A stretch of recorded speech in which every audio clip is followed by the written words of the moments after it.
我重生后的第一件事就是归还丫鬟的卖身契，然后同意她与状元郎的婚事。只因前世丫鬟冒充我的身份，和借住在相府的李莫白暗生情愫，珠胎暗结。李莫白高中状元后来相府提亲，我爹允了，丫鬟绝望投井，一尸两命。新婚夜，李莫白发现我非心上人，不动声色暗中调查，以为是我嫉妒丫鬟，逼死了她。此后10年，他借助相府势力青云直上，表面上对我温柔体贴，却在相府卷入谋逆案时落井下石，害我爹枉死，全家流放。我也在他的折磨下，寒冬腊月被丢进寒潭溺死。再睁眼，我回到了他来相府提亲的那日，刺骨的寒意和濒死的窒息感似乎还残存在身体内。我苍白着脸，牙关轻轻颤动，一言不发地望着镜子里鲜嫩的脸庞，盘算着怎么弄死李莫白。我知道他会在今日来提亲，大张旗鼓，弄得人尽皆知。人人都说新科状元对相府小姐一见钟情，乃天赐良缘。实际上，他一见倾心的是我身边的丫鬟金雀。李莫白同我南家有着7拐8拐的亲戚关系，故此上京赶考期间借住在相府。我爹惜才，以礼相待。长兄亦同我提过他，说他有状元之才。金雀起了心思，冒充我的身份，3番4次接近他。两人很快坠入爱河，甚至弄出了孩子。我对李莫白没什么情意，但知晓这是门好婚事。年轻的状元本身就有才干，加上我爹保驾护航，必定前途无量。兼之家境贫寒，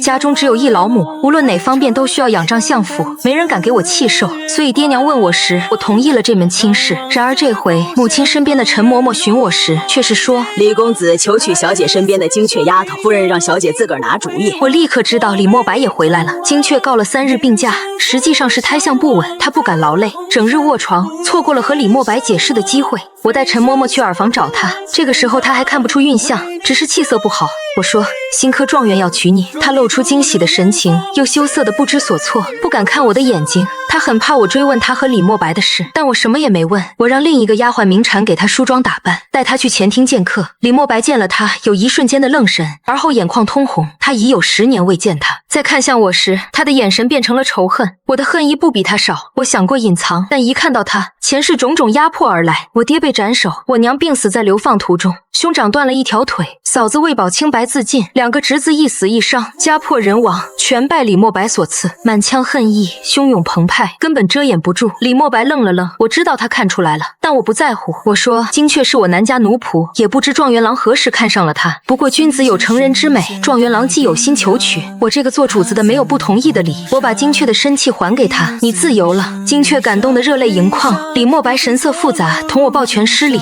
打算离开。我又道等一下。李莫白警惕地回头看我，门口有下人领着大夫进来。我指着金雀，劳烦黄大夫替这位姑娘把个脉。金雀惊慌，往李莫白身后躲。李莫白又是失望又是厌恶地扫我一眼，不必了。我娘看出了门道，找2个健壮仆妇按住了金雀。金雀怕伤着胎儿，不敢乱动，只得让黄大夫诊脉，一张俏脸惨白惨白。胎相有些不稳，但不碍事，我开点安胎药。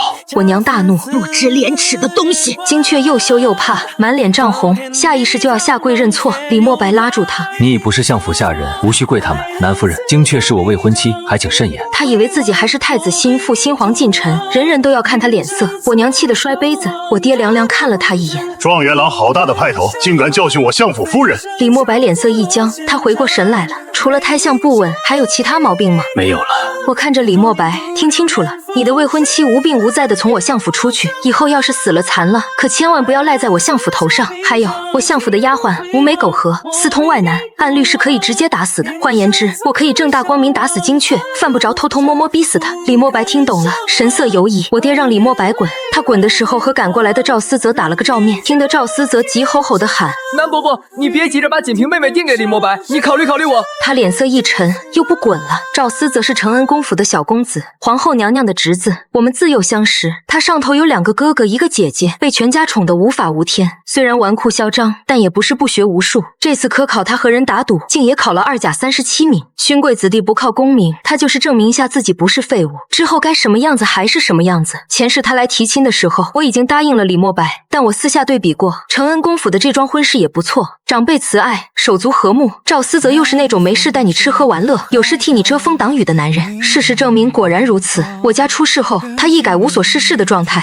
让家里谋了官职，替我家积极奔走。后来也是他找到关键证据，替我爹翻了案。这天大的恩情，以身相许也难以报答。我眼睛红了。赵思泽呆了呆，不是，你这是吓的还是乐的？我扑哧一声笑。李公子求娶的是精确，你急什么？赵思泽又是一呆，匪夷所思地看了一眼李墨白，半晌憋出一句：李兄真是眼光独特。李墨白的脸色更难看了。我和赵思泽的婚事定了下来，李墨白趁我外出，寻了机会找我说话。前世你害死精确已付出代价，我们两清。今生只要你不伤害精确，安分守己，我不会再对付你们南家。赵思泽虽非良配，配你却绰绰有余。你忘了我，跟他好好过日子，那些个歹毒的心思都收起来，别再想着为难精确。你揭穿他有孕，让他难堪的事，我看在你归还他生气的面子上，不同你计较。但往后你若仍死性不改，就别怪我不客气了。他高高在上，面容狠厉，眼底寒意如冷箭，和他前世捅我撕破脸皮后一模一样。但那时的他身穿蜀锦，脚蹬玉靴，腰上挂着价值连城的玉佩，头上随便用来簪发的都是稀有的象牙簪，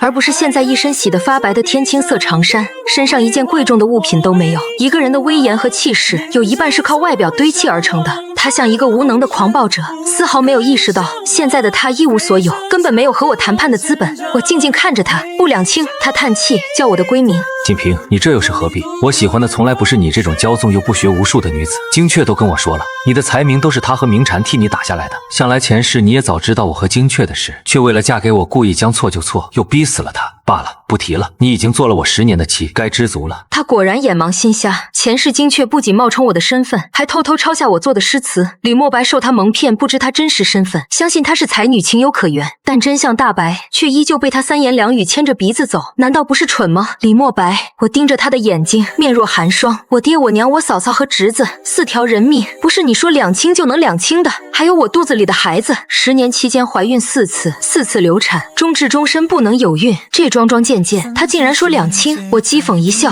李墨白，你我不死不休。我爹必然是不喜欢李墨白的，但我仍旧火上浇油。此子心机深沉，品行有爱，求娶我身边的丫鬟，明明可以低调行事，偏要大张旗鼓，闹得人尽皆知。人人都以为他是求娶相府小姐，结果最后却是娶的小姐身边的丫鬟。女儿怀疑他已投靠爹爹政敌，爹爹你要当心。我爹听进去了，差不多的话我又和太子说了一遍，太子立刻就对李墨白印象不好了。太子是赵思泽的表兄，我们也算相熟，知道我和赵思泽定亲，他很高兴。你应当感谢李墨白，若不是他，思泽也不会赶着来提亲。思泽，你要什么？我送你一件礼物做贺礼。赵思泽很不客气，那便把你在京郊的温泉庄子给我吧。太子震惊他的不要脸。不是，你知道这个庄子值多少钱吗？他不好意思地说。锦屏他怕冷。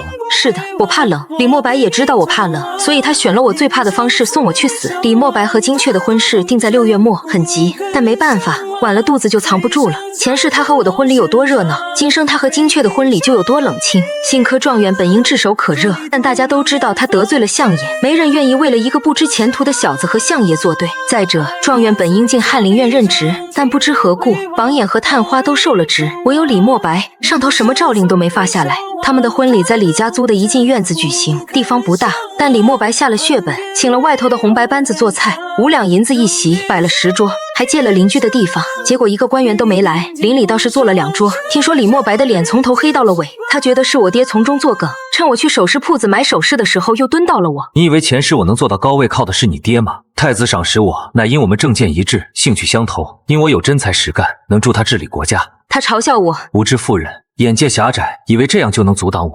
前世他有我爹举荐，靠着一篇策论得到太子赏识，我爹手把手带他，他又肯吃苦，很快崭露头角。他有句话说得对，他的确是有真才实学的，但那又怎么样？我叫掌柜，为什么会有乞丐进来？他被轰出去，气得满脸通红。李墨白一直没能见到太子，纵然他有8斗之才，纵然他那篇策论花团锦簇，他这样的身份没人引荐，是不可能见到太子殿下的。但我还是低估了他。他搭上了总管太监邓如胜，不仅认他做了干爹，还许诺精确生下的第1个儿子随他姓，送到他膝下抚养。李墨白60岁的老母气得病倒，精确倒是支持他。他那篇策论终于如愿以偿送到了太子案上，但太子没看，让人丢了。太子厌恶他，邓如胜又替李墨白谋了个7品的小官，官虽小，但看在总管太监的面子上，还是有不少人家愿意跟他来往。镇武将军随家老夫人70大寿，就请了他们家。我在宴席上见到精确，他的肚子已经显出来，见我看他脸上微红。精确低着头，手指一下一下地搓着裙角，然后他他像是再也忍不住了。小姐，我知道你记恨我，我觉得好笑，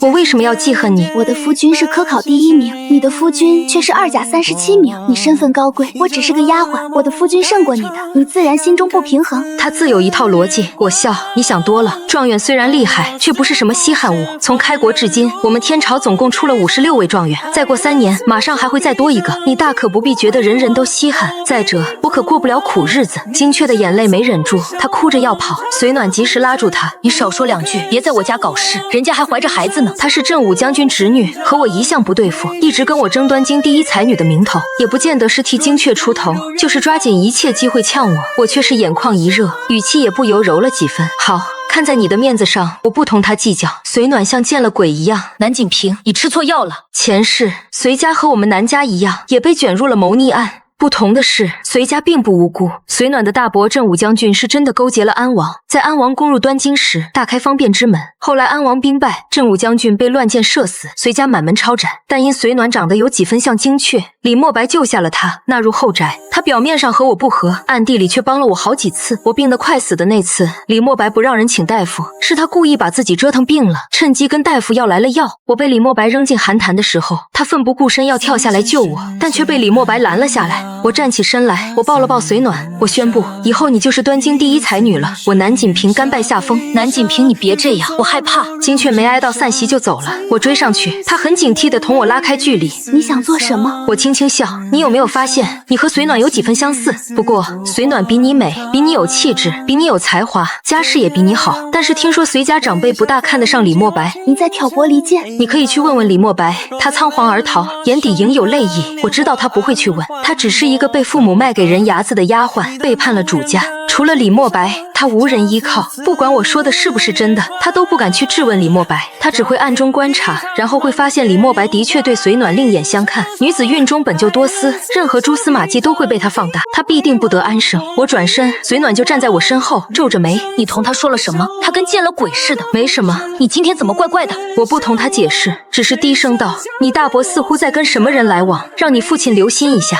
他惊恐地看着我，我抓着他的手：“事关你全家性命，切记要保密。”随暖很害怕，几乎是立刻就去寻他父亲了。2个月后，随家2兄弟反目成仇了，据说是因为随大将军算计随暖的婚事。虽然没成事，但2家闹得很凶，不仅分了家，还扬言老死不相往来。我很欣慰，随暖的爹是个拎得清的，他和随将军生活在同一屋檐下，只要有心，肯定能发现蛛丝马迹，快刀斩乱麻。就算日后被连累，也不会落得前世那样的下场了。随暖约我在醉仙居见面，送了我一套昂贵的头面。我爹说这是谢礼，我不客气地收下。他对我态度有所改变，也肯跟我说些知心话了。那个李墨白不知道怎么回事，每次见了我眼神都怪怪的，有一次还叫我暖暖，被我大哥骂跑了。随暖的父亲是翰林院讲师，太子很喜欢听他讲经史。李墨白大约想走他的路子，毕竟他的干爹邓如胜那边收效甚微，他迟迟得不到太子的赏识。已经登过高位的他，无论如何没有耐性等上几年。对门忽然传来喧嚣声，声音耳熟。我同随暖开门一看，竟是李墨白和赵思泽。原来李墨白不知从哪里打听到了太子的行踪，竟跟到了醉仙居，门口守着的侍卫不给他通报，两人还起了冲突。太子在里头听到动静，让赵思泽出来处理。赵思泽本就不待见李墨白，说不上2句就要动手，忽然见我出来，手上立刻收敛了。锦屏妹妹，你也来这儿吃饭？他们家的烤乳鸽特别好吃，你一定要试试。他跟变脸似的，刚才还一脸厉色，这会儿却笑得如春风拂面。他还有心情跟我聊吃食。随暖随口应道：“行，待会儿点。今儿是我请你的锦屏妹妹吃饭，有什么好吃的你尽管说。”赵思泽还真的报了几个菜名。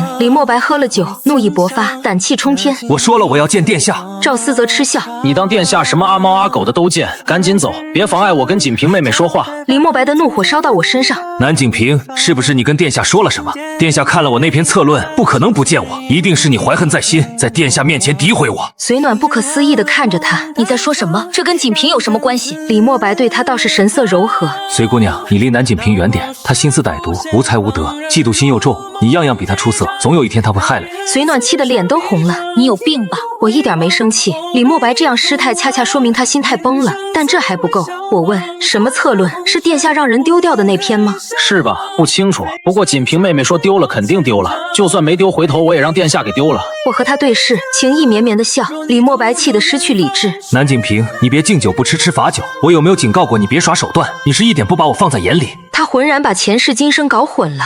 以为他还是高高在上的权臣。而我家破人亡，任他欺凌，他动手要打我，其实他是打不到我的。他一有动作，赵思泽就眼疾手快地踹了他一脚，但我还是惨叫一声，顺势摔了下去。赵思泽很聪明，立刻先发制人。李墨白，你好大的胆子，竟敢当众谋害当朝太师之女！声音大的半个酒楼的人都听见了。李墨白来不及辩解，就被他小鸡一样拎着从2楼丢了下去。我在家休养了大半个月，我爹在狱前一把鼻涕一把泪地控诉李墨白的恶行，承恩公府紧跟其后，随暖的父亲也落井下石，好几个御史也跟风弹劾。最后太子说了一句话：此子品行恶劣，实在不堪天子门生。于是皇上革除了李墨白的状元功名和好不容易得来的官职，李墨白也成了天朝建国以来第一位被革除功名的状元，也算是名留青史了。我没想到李墨白还要见我，我带了一名会武的婢女，吩咐他若李墨白伤我，直接杀了他。但李墨白没有那样的胆量，他被赵思泽从9楼2楼扔下来，摔伤了一条腿，因为没有得到及时医治，瘸了。他就这样一瘸一拐地走到我面前，身上穿的还是那件洗得发白的天青色长衫。锦屏，是我识人不清，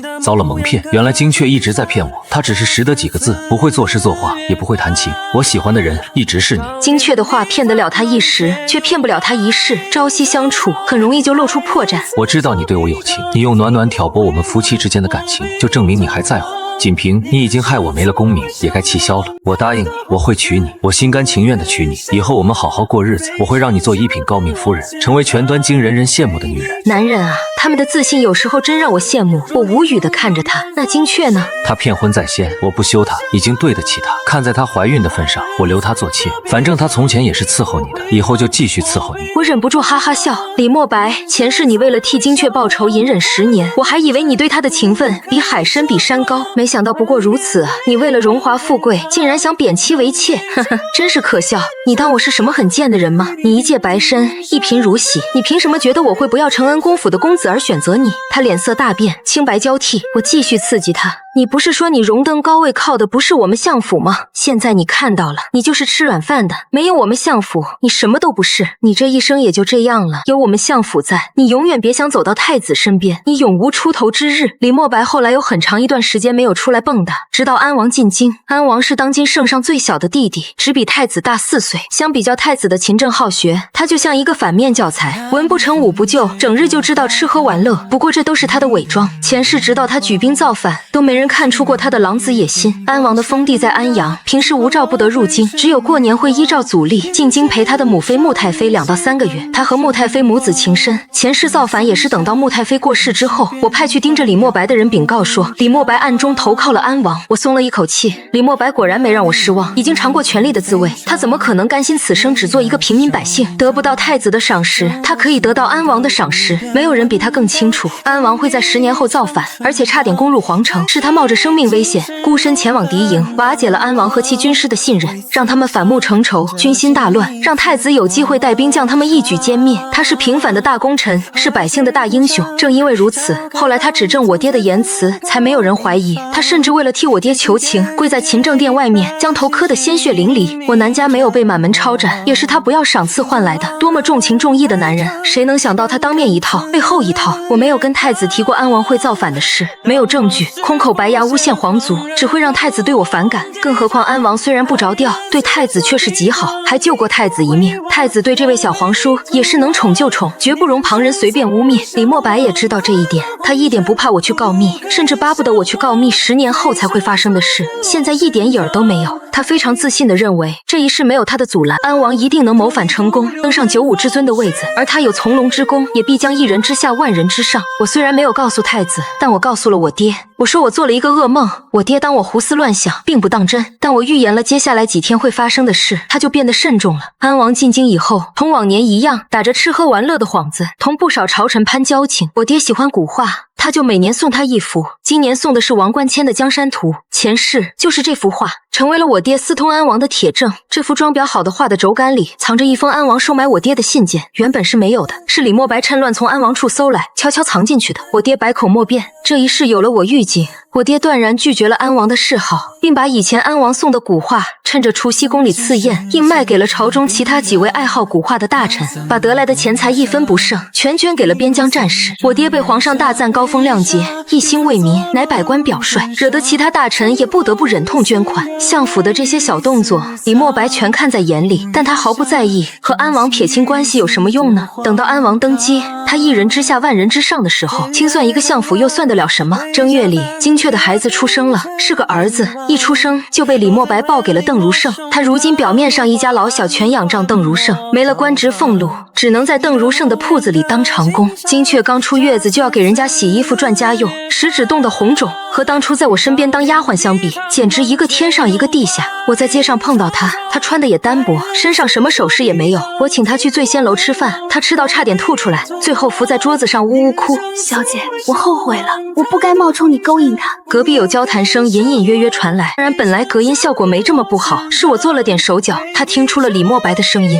李莫白现在一穷二白，怎么会有银钱来这么贵的酒楼吃饭？李兄真是料事如神，短短时间就成为王爷的心腹。这次回封地，王爷还特地嘱咐让你一家随行，以后李兄平步青云，可千万不要忘了小弟啊！李莫白扬眉吐气的笑声震耳欲聋。一定一定，顿一顿。安阳路途遥远，我母亲年事已高，不便随行，我娘子也要留下照顾她，就不一同去了。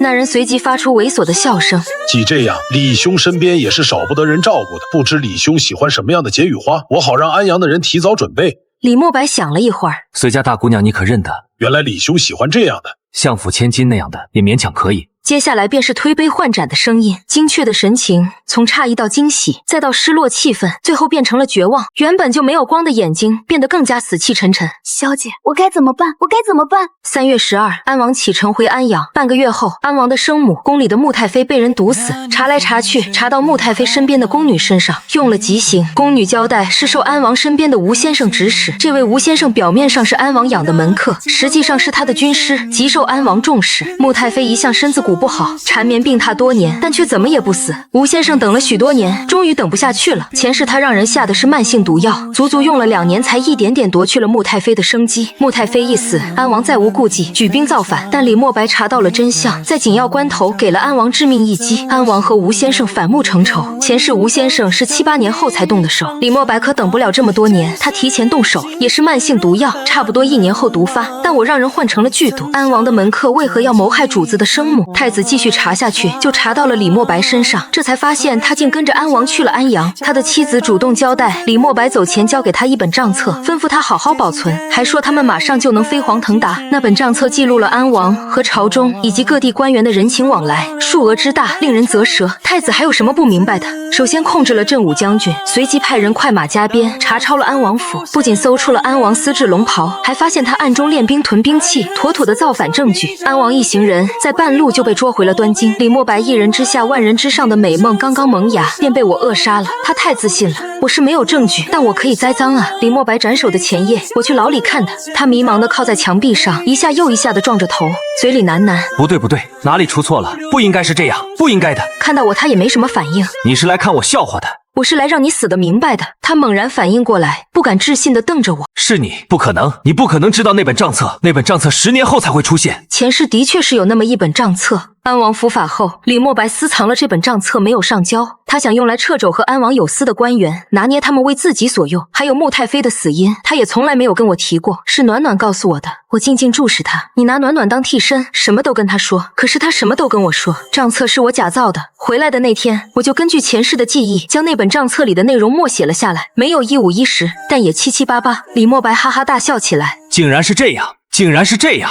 我竟败在自己所爱的女子身上。他笑得眼泪都出来了，我也笑。你别侮辱暖暖了，你有什么资格爱她？还有精确，你一定不知道，我的计划之所以能这么顺利，多亏了他和我合作。精确，这个家伙，我哪里对不起他？他要这样背叛我，他一个丫鬟嫁给了状元郎，他还有什么不满足的？叫他来见我，叫他来见我。他恐怕来不了了。他因揭发用功，太子免了他的死罪，如今已经嫁给了一个外地富商，早就走了。就是可怜了你的老母亲，都用不上满门抄斩，直接就被你气死了。你这个毒妇，我娘从没对不起你过，你为什么要害死她？我要杀了你！害死你娘的是你啊，是你要造反，跟我有什么关系？他无力地滑坐在地上，眼神空洞，唯有2行浊泪。我转身抬脚走了2步，又回头。对了，忘了告诉你，你的义父邓如胜也是我的人。李墨白死后半年，我和赵思泽成亲了，随后直接给我送了1万两压箱银，谢我救他全家。洞房花烛夜的晚上，他问我，假如李墨白当时求娶的是你，你会答应他吗？我脸不红心不慌的撒谎，当然不会，他样样不如你，我怎么会选他？而且我知道你打小就喜欢我。哎呀，那你怎么从来没跟我提过？因为我的爱从成亲才开始呀。我问他怎么忽然问这个问题，我做了一个梦，他吻我，吓死人了。不过好在是个梦。